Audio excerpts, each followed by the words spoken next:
à tous depuis la Pologne, depuis mon pays natal, celui de Gosia. Et là je suis à la mer. Plus exactement dans un village. Nous sommes ici dans un petit village près de la mer et là, nous marchons vers la mer avec mes parents. Et ici en Pologne, pour arriver à la plage, il faut passer par la forêt. Cette belle forêt que nous avons ici, propre et fraîche, surtout dans ce village où nous sommes, qui est à environ 1 heure de chez nous. On a mis 1 heure pour arriver. Ce n'est pas comme dans d'autres pays, où vous pouvez aller en voiture jusqu'à la plage, avec tous les commerces en bord de mer. Ici, il y a toute une forêt avant d'arriver à la plage. Et là nous sommes en chemin. C'est très frais. Tout est très propre et l'odeur de la forêt est incroyable. C'est quelque chose qui me manque toujours quand je vis en dehors de la Pologne. Et je vais vous montrer un peu ce qu'il y a ici.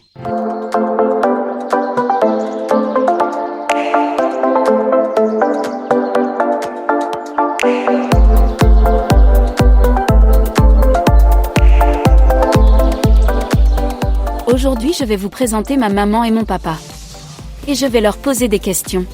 Et leur demander certaines choses. À part ça, aujourd'hui dans cette vidéo, Svarou et moi, nous parlerons de la famille, et de comment gérer la situation. Quand parfois nos familles ne nous soutiennent pas dans nos croyances. Y compris lorsque nous leur disons que nous sommes connectés à certains êtres. Et à des plans au-delà d'une autre. Ça sent très bon. Ça sent la forêt et les champignons. Alors papa, que penses-tu de la vie en dehors de la Terre? Crois-tu qu'elle existe? Qu'il y a d'autres civilisations? Ce n'est pas un sujet aussi compliqué qu'il n'y paraît. Je pourrais en dire plus, mais en quelques phrases, je dirai ce qui suit. À l'école secondaire, nous ne parlons pas du tout de ce sujet. Personne n'a jamais abordé la question. Mais à l'université, là oui, on en a déjà parlé. Et ce n'était pas si difficile. Je pense que pour beaucoup de gens croyants, en Asie ou en Amérique du Sud ou même en Europe, ces types de sujets ne sont pas si étranges. Ce n'est pas quelque chose de si paranormal. Et toi tu y crois alors? Tu crois que les extraterrestres existent? Moi je pense que la vie existe en dehors de la Terre, sans aucun doute. C'est quelque chose de simple pour moi. Parmi mes amis de l'université, il y avait des opinions différentes à ce sujet. Je suis même d'avis que si quelqu'un est catholique et croit en Dieu, c'est aussi une forme de vie en dehors de la Terre. De même que le Dieu qu'ont les Chinois, Mahomet pour les Arabes et les autres dieux. Tout ça, c'est aussi le monde non terrestre. Et on ne sait pas comment il est. Alors, on ne peut pas dire « non, ça n'existe pas » et point final. Les matérialistes n'y croient pas, car ils ne croient en rien. Les communistes matérialistes disent « non, il n'y a rien en dehors de notre monde, point final ». Moi je crois que tôt ou tard, d'autres mondes seront découverts, et je pense même qu'ils vont collaborer avec nous. Mais tu crois qu'ils parlent déjà, aux terriens? Ça c'est un sujet plus compliqué. S'il y a des centres de recherche sur le sujet quelque part en Amérique, mais aussi ailleurs, et probablement en Chine aussi, alors c'est que quelqu'un recherche ce contact. Et si on le recherche, on ne peut pas exclure que ce contact existe. Mais tu penses que les gens normaux, comme moi par exemple, pourraient avoir des contacts avec des races extraterrestres? Comme c'est mon cas? Parfois, je pense que même moi j'ai ce type de contact. Et avec qui? Je sais pas. De quelle manière? Je pourrais avoir un contact avec, par exemple, Marie, la mère de Jésus. Je crois qu'elle prend soin de moi. On pourrait dire qu'elle veille sur moi. En plus de ma mère de naissance, la mère de Jésus veille sur moi. Et ça, c'est aussi quelque chose d'inexplicable, n'est-ce pas? Mais c'est quelque chose que je ressens à l'intérieur. Ok, très bien alors. Merci beaucoup. De rien. Et toi alors maman? Tu crois en la vie en dehors de la Terre? En dehors de la Terre? Oui. En dehors de la Terre, il peut y avoir de la vie. C'est tout à fait possible. Pourquoi pas? Nous ne sommes pas le centre de l'univers. Il est tout à fait possible que sur d'autres planètes, il y ait des conditions physiques et biologiques propices à la vie. Donc je suis ouverte à ce sujet. Pourquoi pas? Mais la question de savoir qui, comment et quand, pour l'instant, nous ne le savons pas. Tu penses que nous ne le savons pas? Qu'ils ne contactent pas les gens sur Terre? Tout est possible, oui, mais c'est quelque chose de si nouveau qu'on observe le sujet avec une certaine réserve, comme une curiosité. Ok, et que penses-tu de mon contact avec les personnes des Pléiades? Que penses-tu de ce sujet? Je pense que tu fais beaucoup de recherches à ce sujet parce que tu en ressens le besoin et que d'une certaine façon tu as eu l'opportunité ou la chance de trouver quelque chose. Je ne suis pas sûre, ou plutôt je ne sais absolument pas si c'est un contact authentique. Parce que, comment puis-je le savoir? Tout cela reste suspect. Et pourquoi suspect? Parce que sachant qu'il peut y avoir de la vie en dehors de la Terre sur d'autres planètes, en fait la plupart des gens ne le nient pas.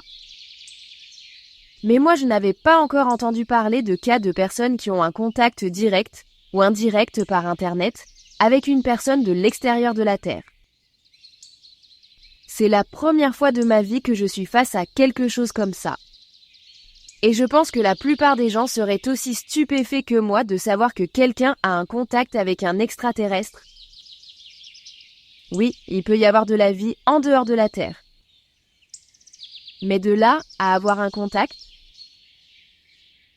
Ma mère a eu une conversation de 2 heures avec Swarou durant cette dernière visite que j'ai faite à mes parents, en Pologne en juillet 2018. La conversation entre elles s'est faite en français, car ma mère est prof de français, et Swarou le parle très bien. Mais ma mère ne croit pas encore à 100% que c'était une extraterrestre. Mais peux-tu confirmer qu'une fois, tu as eu une conversation avec Swarou par Internet? Tu peux le confirmer? Oui, bien sûr. J'ai personnellement parlé à la prétendue entité extraterrestre de l'autre planète. Je dis « la prétendue » parce que c'est ce que tu m'as dit. Mais oui, je confirme que j'ai eu un contact avec une certaine entité ou une personne avec qui j'ai discuté par chat et que c'était supposé être elle. Mais en réalité, je ne sais pas qui c'était, car comment puis-je le savoir? Ok, merci beaucoup. De rien.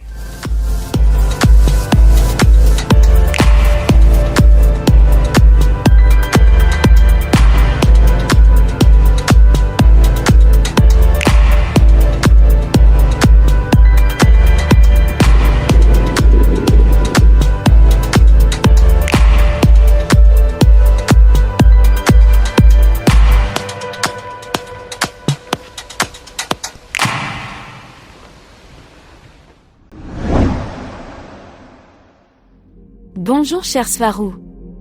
Comment vas-tu? Aujourd'hui parlons du thème des familles, et voyons où cela nous mène. D'abord, j'aimerais savoir comment nous, en tant qu'âmes, nous choisissons les familles dans lesquelles nous sommes, et pourquoi.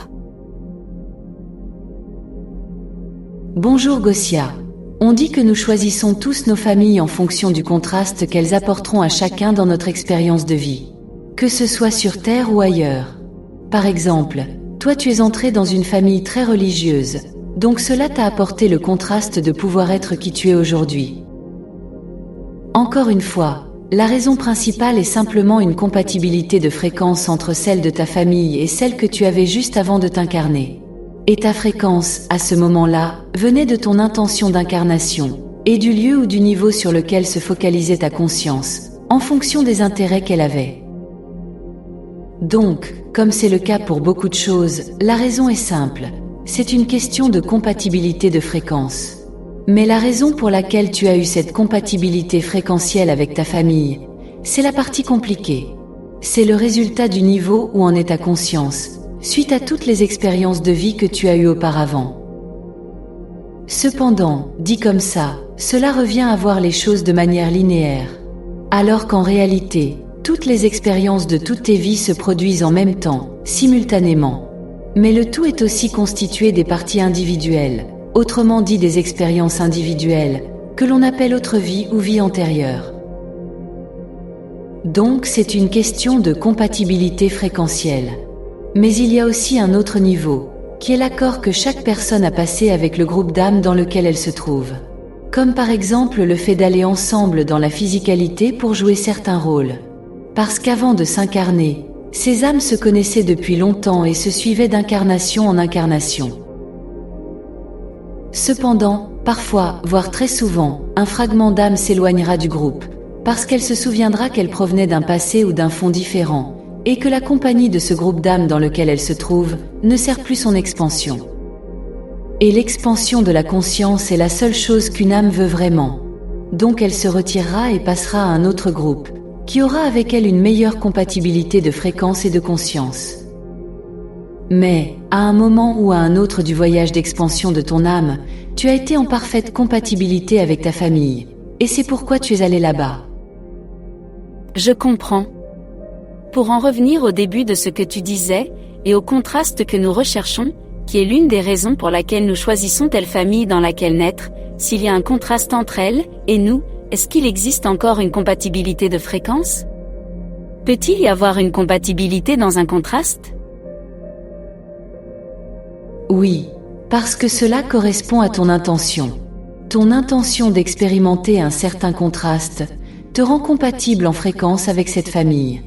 Que ce soit à ce moment-là ou plus tard dans ton expérience de vie. Cela pourrait aussi expliquer pourquoi nous avons des relations avec des gens qui sont si différents de nous, n'est-ce pas? Comme dans le cas de mon ex-petite amie. Oui. Mais il y a aussi d'autres facteurs, comme le fait d'avoir changé après le début de la relation. Ok. Et nous choisissons toujours les mêmes membres de la famille, vie après vie? Est-ce que nous les suivons? Ou est-ce qu'ils sont nouveaux à chaque fois? Cela dépend seulement de s'ils sont compatibles avec toi et ton intention. Et comme les personnes, c'est-à-dire les âmes, changent, elles restent proches les unes des autres seulement s'il y a un intérêt commun. Et cet intérêt commun peut être simplement l'amour et l'attachement. D'accord. Et est-ce que c'est vrai ce que certains pensent, que nous retrouverons les membres de notre famille après la mort? Le ferons-nous un jour? Ou bien, une fois qu'ils meurent ou que nous mourrons, c'est terminé? Oui, tu peux les retrouver après la mort, mais c'est plus compliqué qu'il n'y paraît à première vue. Parce que, d'une part, nous avons ce que j'ai dit précédemment. Le fait que tu changes et donc que tu n'aies plus envie d'être près des personnes de qui tu étais proche auparavant. Et d'autre part, la vie, l'incarnation, c'est juste un jeu. Et que ce soit en 3D ou en 5D, c'est la même chose. Donc les personnes qui étaient très antagonistes quand elles étaient incarnées, peuvent être de très bonnes amies dans l'au-delà. Parce que les valeurs changent beaucoup, entre le subconscient mental programmé, dans une vie physique, et les valeurs centrales, que tu as en tant qu'âme dans la vie, après la vie. Comme l'expérience dans le monde physique est réelle, cela signifie qu'elle amène les âmes à changer. Donc après leur dernière incarnation, les âmes ont des priorités et des points de vue différents. Tu demeures dans l'état le plus pur quand tu es dans la zone de la vie après la vie. C'est ton vrai moi, sans bagage mental subconscient à gérer et avec lequel nous sommes toujours en conflit lorsque nous sommes vivants. Donc les âmes aussi se séparent, comme les personnes quand elles sont incarnées. Quand tu dis « zone de la vie après la vie », tu fais référence à la prochaine incarnation ou à une sorte de période intermédiaire? Je me réfère à la période intermédiaire. Ok. Et quand nous les retrouvons là-bas, pouvons-nous les reconnaître? De plus, s'ils se sont déjà incarnés dans une autre vie, nous ne pourrons plus les trouver là-bas. Ou ma pensée est trop linéaire? Oui, de l'autre côté vous vous reconnaissez. Et vous pouvez même discuter de ce qui s'est passé pendant l'incarnation. Tu as ce qu'on pourrait appeler une vie sociale pendant que tu es dans l'au-delà, entre les incarnations. Quoi? Dans quel corps? Nous dévions un peu du sujet des familles, mais c'est fascinant. S'il te plaît, parle-moi de cette période de la vie après la vie, de l'entre-deux-vie. Est-ce qu'il y a aussi de la pizza là-bas? La réponse est non. Oh non, quel dommage! Tu t'incarnes justement pour pouvoir manger de la pizza. Alors, qu'y a-t-il dans la vie après la mort? On est juste un esprit flottant? Dans quel corps sommes-nous? C'est une manifestation immédiate de ce qui est dans ton esprit et ta fréquence. Même la pizza, oui. Mais elle n'a pas vraiment de goût. Lorsque tu es dans les règnes supérieurs, tu manifestes tout immédiatement. Ce que tu penses se manifeste. Tu es heureuse sur une plage, profitant du vent et de la mer. Puis tu t'ennuies et tu penses que tu aimerais être dans une forêt. Et tu te retrouves là-bas. Puis, tu as envie d'être dans une pizzeria. Et tout d'un coup tu es là-bas. Donc les gens, les âmes qui sont intéressées par la plage, la forêt ou la pizza, seront avec toi. Et celles qui s'intéressent à d'autres choses, ne seront pas avec toi. Et c'est quelle densité? Contrairement à ce qui se dit sur Terre dans d'innombrables textes et chaînes, tu n'es pas dans une densité ou une autre. Tu es dans tout en même temps. C'est toi qui mets tout en mouvement et qui contrôle tout. Ce n'est pas une densité. C'est un état de liberté absolue. Tu es partout. Tu es tout ce que tu aimes, juste en changeant ton point d'attention. Et donc nous retournons à la source originelle? Oui, tu es dans la source. Tu veux être une fleur, ou tu veux être une étoile, tu l'es aussitôt. Aucun mot ne peut suffire à décrire cet état. Tu peux être n'importe quoi, un petit animal sur une planète lointaine, et en même temps tu es conscient de tout. Alors, pourquoi sortons-nous de cet état à nouveau? N'est-ce pas le but ultime, de retourner à la source? Pourquoi est-ce qu'on s'incarne à nouveau? Parce que comme tu es tout, tu finis par t'ennuyer, c'est aussi simple que ça. Tu as besoin d'émotions. Tu as besoin de te sentir limité pour te concentrer sur un seul point d'attention à la fois, afin de pouvoir ressentir l'expérience et en profiter pleinement. Pour pouvoir grandir à partir de cela, à partir du contraste.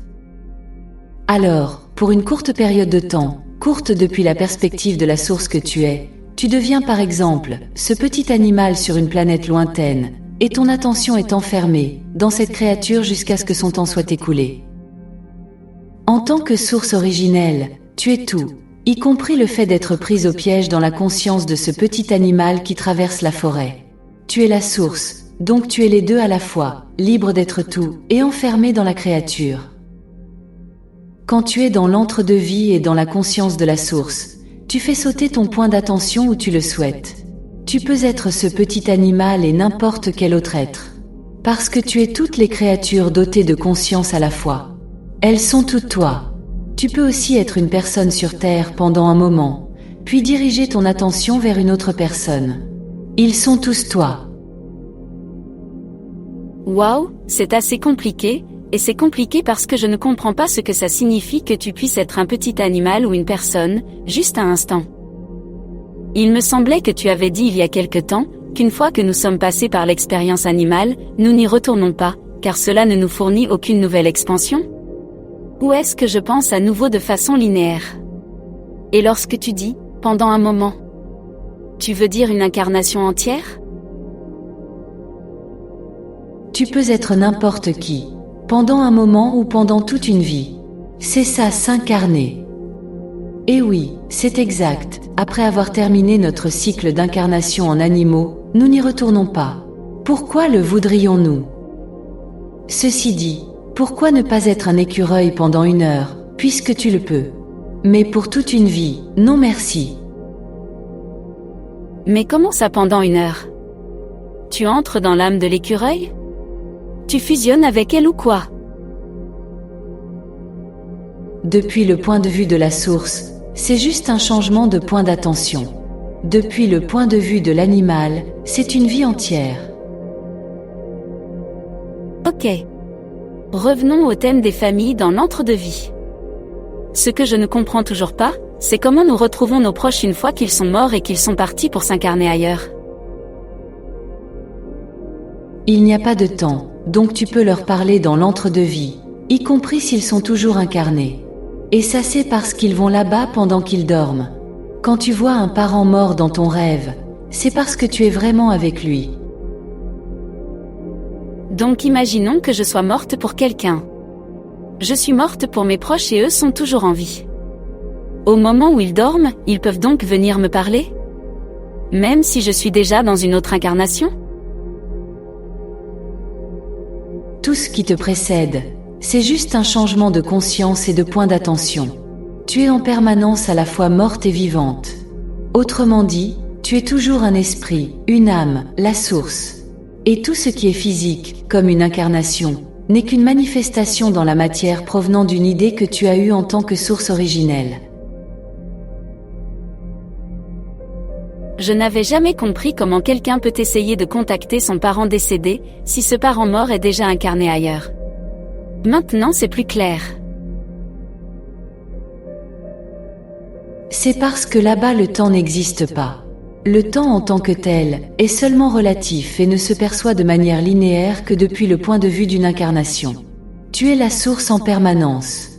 Comme je le dis toujours, la seule chose qui te limite est l'idée que tu es limité. Ok. Et ensuite, une fois que nous sommes dans l'entre-deux-vie, est-ce que nous parlons toujours aux membres de notre famille qui sont là-bas? Je veux dire, est-ce que par exemple je parlerai à David, mon ex-petit ami, quand je serai là-bas? Ou bien ce n'est pas une règle fixe? Je voudrais lui dire, tu vois, je te l'avais dit. Il y a une vie après la mort. Il n'y a pas de règle. Cela dépend uniquement de toi. Chaque relation est différente, comme lorsque tu es incarné. Et oui, tu pourrais lui dire ça si tu le retrouves.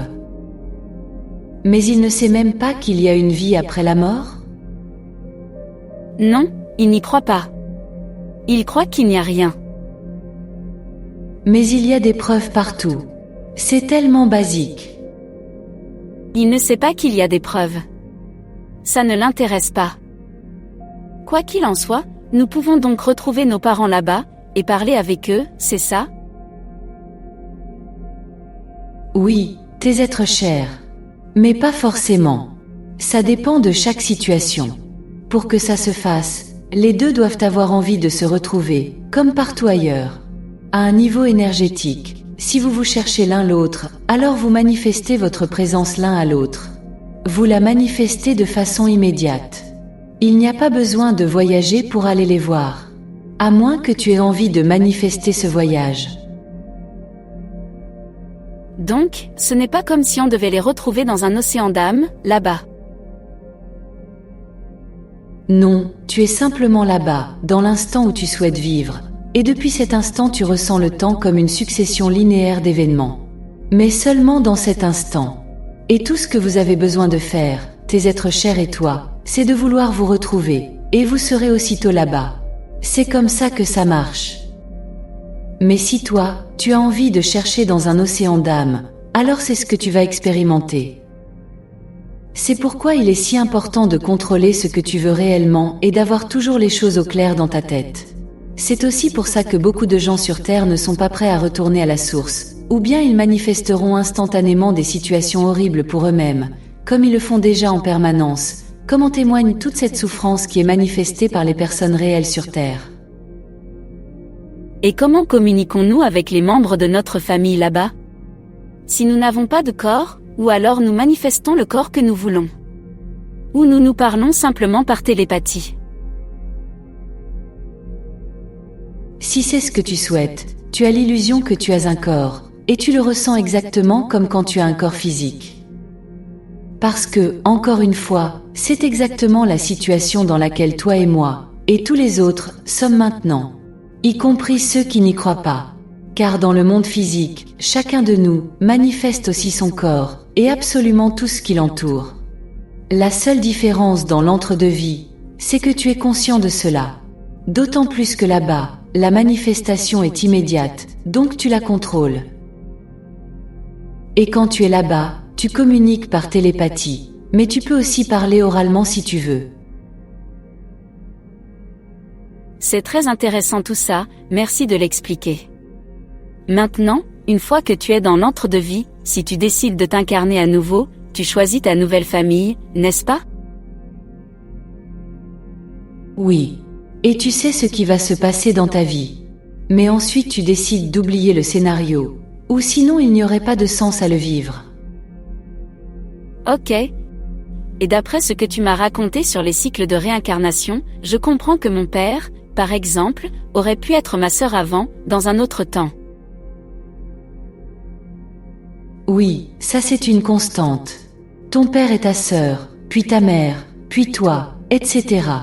En général, sur Terre, le point d'attention d'une âme attendra 2 générations avant de revenir dans la physicalité dans la même famille.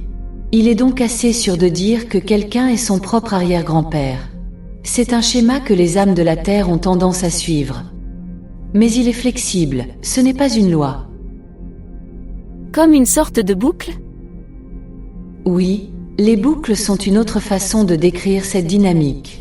Les boucles se produisent quand une âme est obsédée par le fait d'essayer de mieux faire les choses la prochaine fois par exemple. Cela est particulièrement évident dans le cas des victimes de suicide. Elles regrettent et reviennent encore et encore jusqu'à ce qu'elles comprennent qu'elles doivent apprendre à lâcher prise. Je comprends. Maintenant, revenons à l'entre-deux-vie de la Terre. À quel point dirais-tu que nos relations familiales sont importantes pendant que nous sommes incarnés? Ou est-ce que c'est justement parce que nous leur donnons trop d'importance que nous réémergeons ici? Et donc que c'est bien de s'éloigner ensuite? Elles sont aussi importantes que tu souhaites qu'elles le soient. Si un membre de ta famille, y compris ton père ou ta mère, entrave ton bonheur et ton développement personnel, tu peux les déconnecter de ta vie sans conséquence, sauf celle que tu décides toi-même d'assumer. Beaucoup de familles sur Terre sont seulement, entre guillemets, génétiques, et sont issues d'accords sociaux préincarnatoires forcés, mais vous n'avez rien en commun avec elles, d'où vos luttes constantes. C'est très commun, quand quelqu'un s'éveille sur le plan spirituel, qu'une situation de type « c'est soit moi, soit eux » surgisse dans sa vie. Soit je me conduis comme ma famille l'attend de moi, soit je suis mon propre chemin. Comment pouvons-nous traiter notre famille quand nous nous éveillons et qu'eux ne le font pas? Quand nous croyons en certaines choses et pas eux?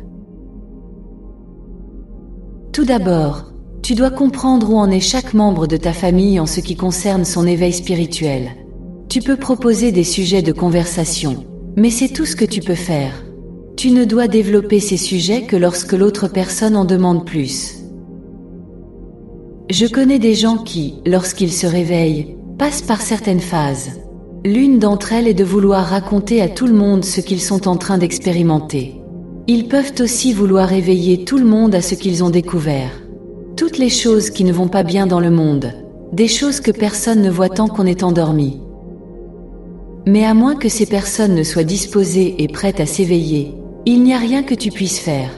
Et le fait d'insister pour leur parler de n'importe quel sujet lié à l'éveil, comme par exemple les théories du complot, les extraterrestres, les fantômes, les cristaux, les cartes de tarot, le monstre du Loch Ness, etc., aura pour seul effet de te rendre pénible envers eux. Mais j'insiste sur le fait que ça, ce n'est qu'une phase de l'éveil. La personne qui s'éveille comprendra plus tard qu'elle ne peut pas faire en sorte que les autres fassent de même.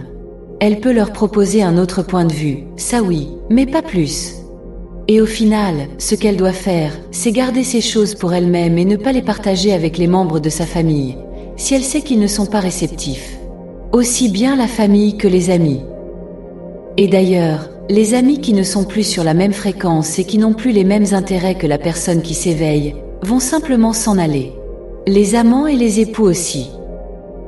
Mais si c'est un père, une mère, un frère, une sœur, là, ça peut être un problème, car ce n'est pas facile de se séparer d'eux, même si tu le souhaites. Mais la principale difficulté est de décider si tu le veux ou non. Et cela peut s'avérer être un problème encore plus grand si tu es jeune et que tu dépends encore d'eux, que tu vis sous leur toit. Parce qu'ils penseront qu'ils ont le droit de se mêler de ta vie, puisqu'après tout, ils sont tes parents ou frères et sœurs. De ce fait, tu dois être fort et comprendre par toi-même que ce n'est pas ta responsabilité de réveiller tes parents et ta famille, et que c'est même mieux de garder tout ça pour toi le plus possible. Je dis le plus possible, parce qu'il est impossible de cacher tout ce qu'il se passe à l'intérieur de toi. Par exemple, tu pourrais vouloir arrêter de manger de la viande et eux voudraient te l'imposer. Et peut-être que tu finirais par inventer une excuse intelligente pour laquelle tu ne peux plus en manger, sachant qu'ils ne peuvent pas comprendre les raisons spirituelles élaborées qui te poussent à ne plus le faire. Et dans le cas des frères et sœurs, ils peuvent aussi être un problème même si vous ne vivez plus sous le même toit, parce que, comme on dit, ils savent toujours sur quel bouton appuyer chez toi. Le conseil que je peux te donner est que si tu vois que tes problèmes viennent de ta famille, garde simplement pour toi-même ton processus d'éveil. Ce n'est pas ta responsabilité de les réveiller. La seule vraie responsabilité que tu as, c'est par rapport à toi-même et toi seul. Et si tu le souhaites vraiment, parle-leur de tout ça. Mais sois intelligent par rapport à ce que tu leur dis. Parfois, je me dis que je devrais partager plus, essayer d'ouvrir un peu l'esprit des gens, parce que si on ne leur propose pas une alternative, ils ne pourront même pas se rendre compte qu'elle existe. Mais je ne le fais pas, car je n'ai pas envie d'entrer dans des disputes, ou dans des conversations niveau maternel de type « Les extraterrestres existent ? Et comment tu le sais ? Fou. Par où commencer ? Donc au final, mieux vaut ne rien dire du tout. Ok, oui, tu peux leur proposer une alternative. Mais ce que je voulais expliquer tout à l'heure, c'est comment se comporter avec les membres de la famille que l'on sait ne pas être réceptifs à ces sujets. Et est-ce que c'est bien de continuer à vivre avec un mari, une femme, un partenaire, qui ne soutient pas nos points de vue cosmiques ? Est-ce que cela freine notre développement ? Penses-tu que le fait d'être avec quelqu'un qui ne s'intéresse pas aux thèmes extraterrestres et spirituels peut ralentir notre processus ? Ou que cela n'a pas d'importance ? Encore une fois, cela dépend de chaque situation. Mais avec les époux et les petits amis, il est très difficile de rester ensemble si on n'est pas sur la même longueur d'onde. Ça peut ralentir ou stopper complètement notre évolution. Mais, comme d'habitude, cela dépend de chaque situation. Et que se passe-t-il quand nous sommes un parent et que nos enfants ne croient en rien ?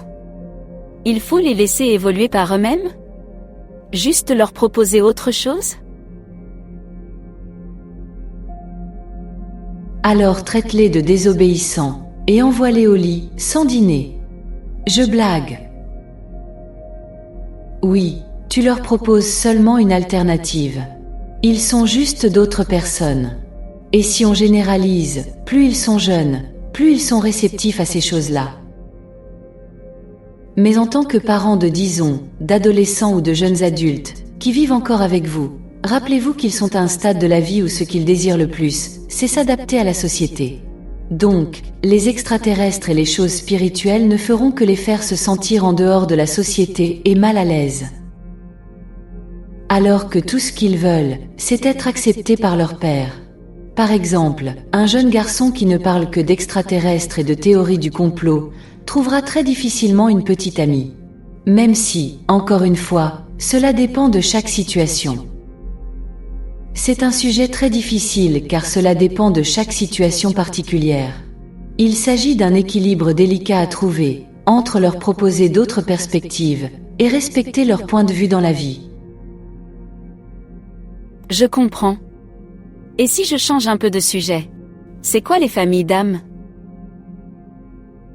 Les familles d'âmes, c'est un terme pour désigner un groupe d'âmes qui ont tendance à s'incarner ensemble, où que ce soit. Mais c'est aussi le groupe dans lequel une âme a passé la plus grande partie de son évolution. Pourquoi sont-elles ensemble ? Et est-ce qu'elles s'incarnent en même temps ? Généralement, c'est parce qu'elles se connaissent et qu'elles ont les mêmes intérêts, ou parce qu'elles sont des fragments de la même âme, ou qu'elles sont la même âme. Elles s'incarnent au même endroit ? Assez proches pour se retrouver ? Oui à tes deux questions. Elles le font pour avoir une expérience partagée, pour continuer ensemble. Combien d'entre elles peut-il y avoir dans un groupe ? Une quantité illimitée. La plupart sont dans la même spirale d'âme que j'ai décrite plus tôt. Elles sont toutes des fragments de la même chose. C'est pourquoi elles se recherchent les unes les autres quoi qu'il arrive. Et elles passent par la même expérience ? Ou bien ça peut être différent ? C'est les deux. S'il y en a des millions dans le groupe, il est impossible que des millions d'entre elles aient la même expérience, n'est-ce pas ? Ne pense pas de façon linéaire. Si, c'est possible. Il y a une quantité illimitée de lignes de temps, qui sont toutes interconnectées et très similaires. C'est illimité. Ok. Merci Swarou pour ton temps, encore une fois. Je suis sûre que ce dont nous avons parlé aujourd'hui aidera beaucoup de gens, car beaucoup d'entre nous avons des problèmes avec la famille et les amis qui ne partagent pas notre passion pour ces sujets. Respecte-les tous dans leur propre voyage. Ils sont aussi tous toi.